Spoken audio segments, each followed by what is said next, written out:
Welcome to Factful Fridays. Here's a car service hack you may not know about. Maruti Suzuki's do-it-yourself job card.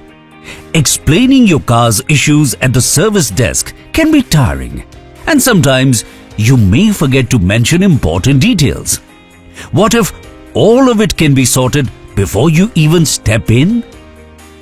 Here's how it works. You get a personalized link from Maruti Suzuki before your appointment. Tap it and you're in. In your digital job card, you can choose your service type.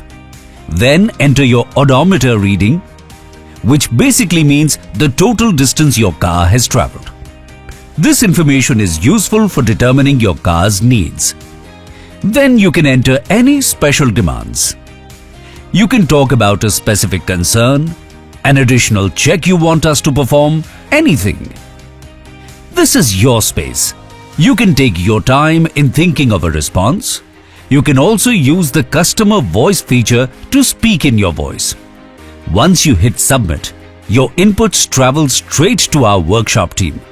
So when you arrive, your service advisor already knows exactly what your car needs. That's it.